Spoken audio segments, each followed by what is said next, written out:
4 Americans dead as a result of the violence in Mexico. Those victims gunned down this week by drug cartel killers. We've done a lot of stories about polygamy and a lot of stories about Mexican drug cartel violence, but we never imagined the two topics would mesh like this in a very tragic way.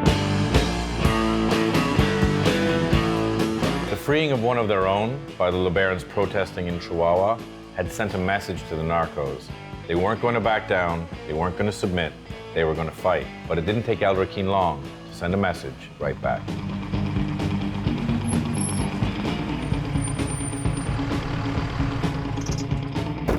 So yeah, this is my cousin Benjamin's home. Right. This Rikin guy actually ordered the hit on him. Yeah. Because of the stand we took. He was a serious criminal. I mean, famously, he got caught on the American side of the border, dressed as Mexican military, had a shootout with the border guards, and then came back here. Yeah. So they came here to his house. Yeah.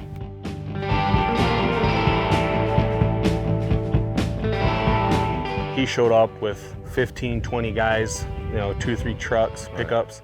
Benjamin and his family were sleeping in the house when these guys come surround the house, breaking down his door, ended up breaking pretty much most of his windows out. There's still, marks on the door where they're trying to bash in with guns, whatever they had. Right. Those are sledgehammer marks. Yeah. At that point, they had threatened his family with a hand grenade. So they said they'd blow up the family with a grenade unless he surrendered. Unless he opened the door. And so he opened the door. At that point, his brother-in-law, Luis, come over to see what was going on. He literally showed up in sandals. He came to the rescue. He was an innocent bystander. So he came here barefoot with no gun.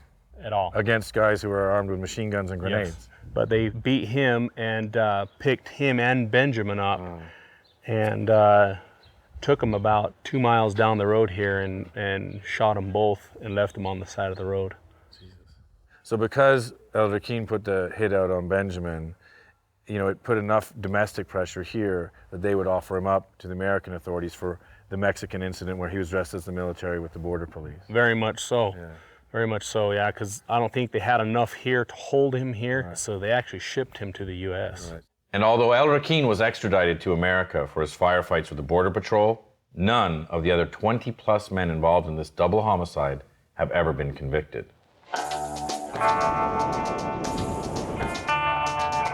But the LeBarons wouldn't quit. In fact, Julian LeBaron, Benjamin's brother, has since taken up his dead sibling's mantle of activism. Shane, to meet you. The main thing is we want to be respected. Right. And in Mexico, nobody's respected. We're not respected by the criminals, and we're not respected by the government. We taped a big sign right here that said, this is for messing with Chapo Guzman's people or some stupid shit. I don't remember what it was. And that's where they found him. They shot him 4 times in the head each. Shit. I think that most of us felt really thankful that we found them, because sometimes they'll take them and torture them to death. Right. People from our neighboring communities participated in this murder.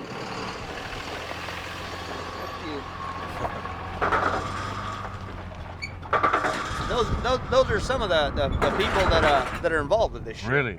Those guys are bad boys. I don't know if they are, but the truck that they loaded up, it is exactly the same truck, the same color, identical.